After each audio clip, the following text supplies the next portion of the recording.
Saya mau membaca bab tentang faslun fi nafil ibad bi kullil bilad. Bab seharusnya seseorang memberi manfaat kapanpun dia berada, dimanapun dia berada. Jadi kapanpun dan dimanapun dia berada. Qala Allah Ta'ala wa ja'alani mubarakan aynama kuntu. Ayna fi an ibadihi aynama kunna. Di sini diterangkan an-naf'u naf'ani, naf'un fil adyan wa naf'un fil abdan. Wal barokah kasratul khairi wa ziyadatu. Fa'athnallahu ala Isa biqaunihi ja'alahu nafi'an lil ibadi aina makana wa haitsu kana. Jadi yang perlu saya terangkan, di antara sifat dasar orang-orang baik adalah di mana saja, kapan saja itu memberi manfaat. Termasuk tentu saat paling sulit. Jadi Nabi Isa menceritakan dirinya itu wa ja'alani mubarakan aynama kuntu, saya ditakdir Allah berada di mana saja memberi berkah, memberi kemanfaatan bagi orang lain. Ada beberapa cerita tentang Nabi Isa. Jadi perlu diketahui ada 3 nabi yang seperiode. Satu Ibrahim dan Nabi Lut. Ibrahim itu sama Nabi Lut itu pernah paman. Kedua Nabi Musa dan Harun. Sebetulnya yang jadi nabi itu Nabi Musa, tapi Nabi Musa karena alsak, lisannya tidak jelas, minta Nabi Harun, ya tentu minta kepada Allah supaya Nabi Harun jadikan nabi. Terus ketiga Nabi Isa dan Yahya. Yahya bin Zakaria, terus Isa ini pernah keponakan Zakaria. Kira-kira kalau di Jawa ya misanan antara Yahya dan siapa? Isa. Jadi ada 3 nabi yang seperiode.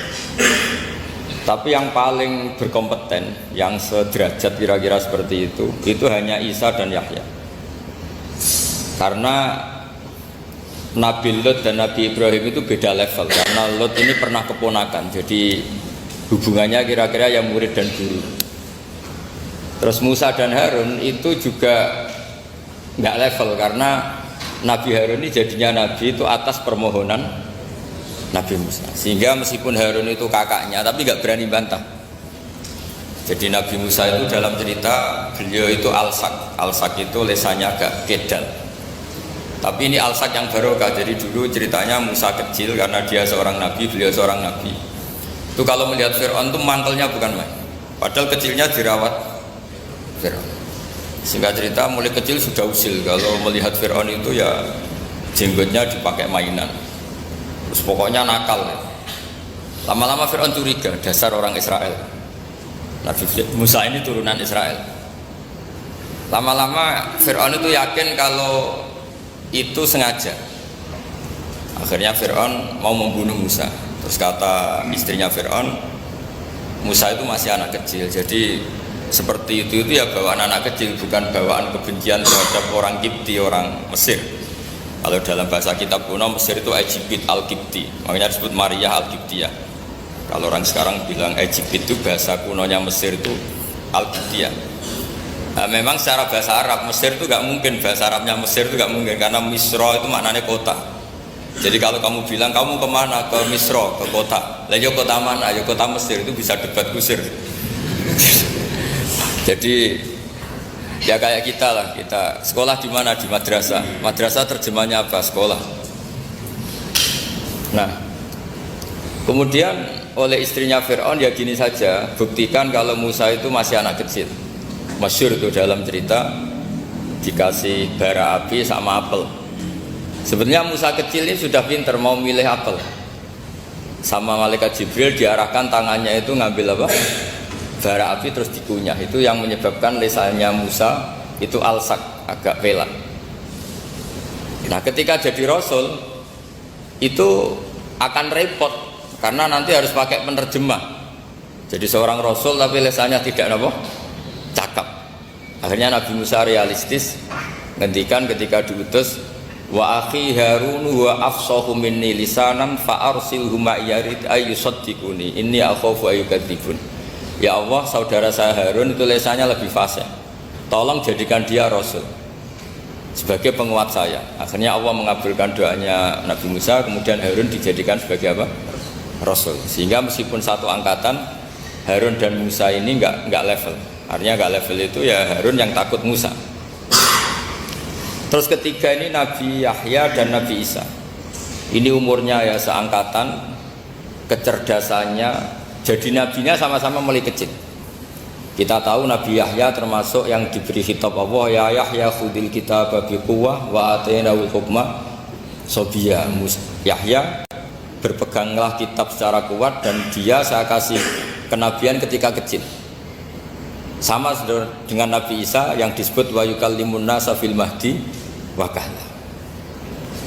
Sehingga karena selevel, dua nabi ini menjadi figur besar dalam manhaj, dalam metode dakwah. Dua, karena masih misanan tadi, kalau Jawa kira-kira mirip misanan. Dua nabi ini kalau memilih satu kampung, itu kalau Nabi Yahya itu milih kalau singgah di satu kampung, Nabi Yahya mesti tanya, orang sini yang paling soleh siapa, yang paling baik siapa. Ya terus singgah atau nginap di rumahnya orang baik tadi. Tapi kalau Nabi Isa enggak, orang sini yang nakal siapa, yang paling beling siapa. Terus Nabi Isa singgah di situ. Akhirnya ada pertanyaan dari Nabi Yahya, lima tanzilu ala syirarin nas, kenapa kamu selalu singgah di orang-orang nakal? Syiror itu orang-orang nakal. Masyhur itu Nabi Isa menjawab, ana tabibun udawil mardo. Di mana-mana Nabi itu ibarat seorang dokter, kerjaannya tentu menyembuhkan orang-orang yang apa? Sakit. Jadi dua nabi ini sering berdebat, tentu debat yang baik, dan itu menjadi cara Jawa itu punjeri ilmu. Jadi manhaj ilmu besar antara Yahya dan Isa. Begitu juga Nabi Yahya itu kelihatan agak rileks, panik, saking takutnya sama Allah. Kalau Nabi Isa itu rileks, pokoknya kumpul orang-orang nakal itu ya rileks. Akhirnya ada dua pertanyaan sekaligus nanti jadi dua manhaj.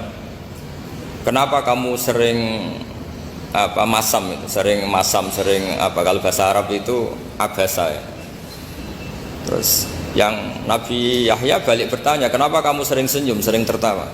Kenapa memangnya? Terus ka'annaka ta'manu min makrillah, kamu sering senyum kayak kamu sudah terbebas dari azab Allah, dari ditegur Allah, seakan-akan kamu orang paling benar yang gak akan salah. Nabi Isa balik tanya, sama kamu sering masam, sering meru, ka'annaka taqnatu min rahmatillah, seakan-akan kamu putus asa dari rahmatnya Allah.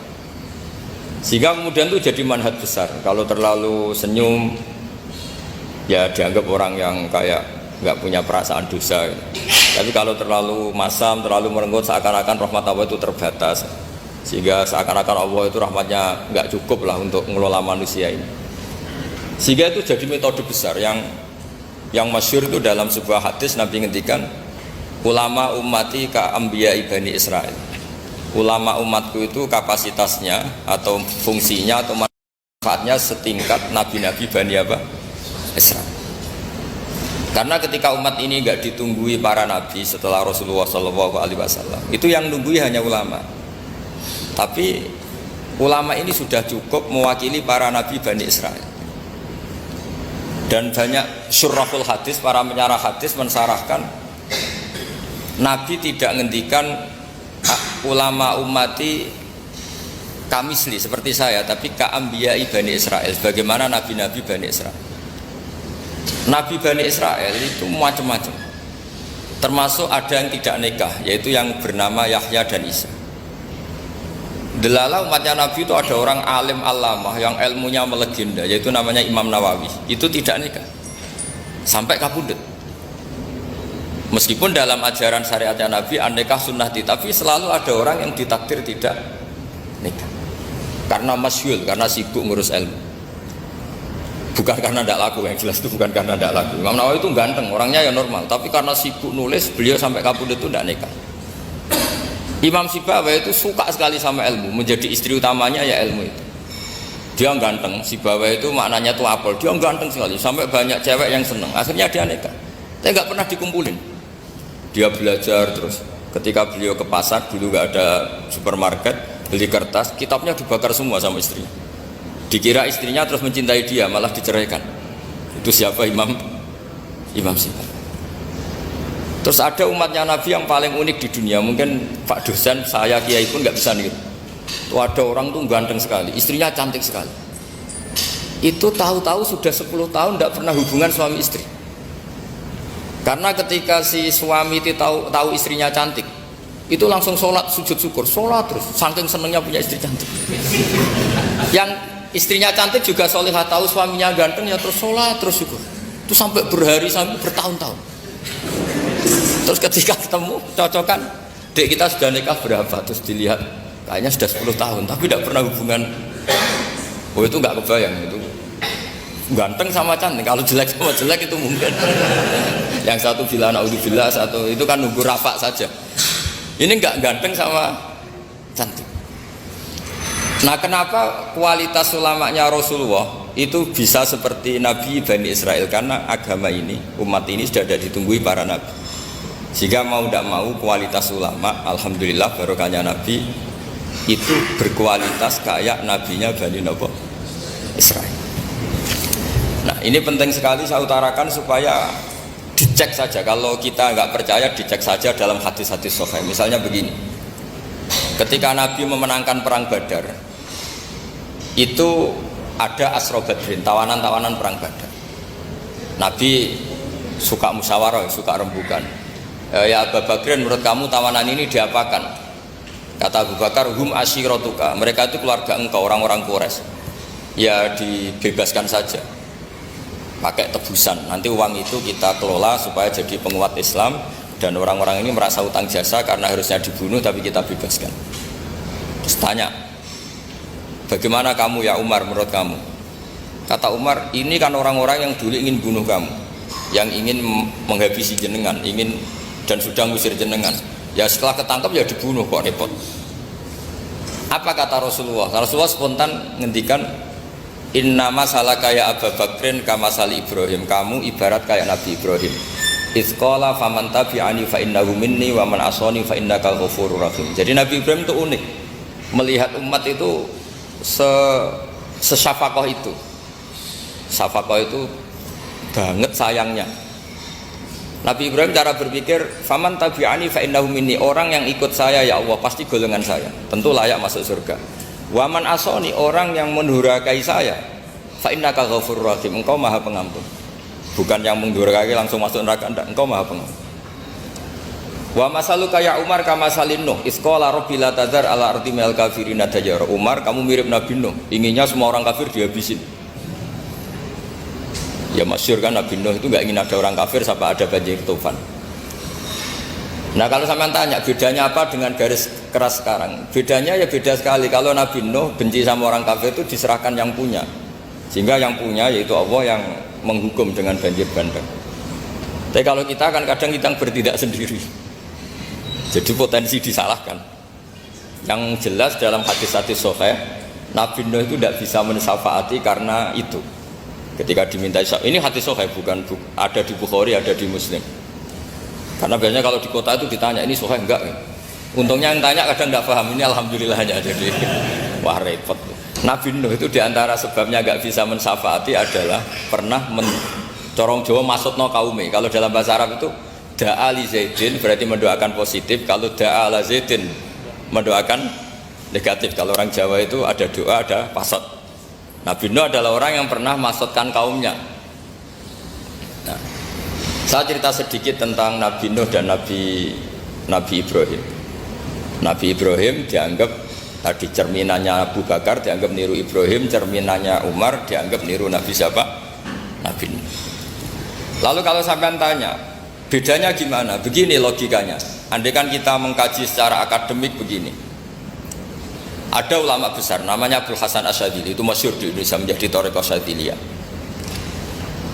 Terus ada seorang muridnya minta gini, ya Abdul Hasan Asyadzili, tolong saya dikasih ijazah supaya saya tidak pernah maksiat di bumi ini.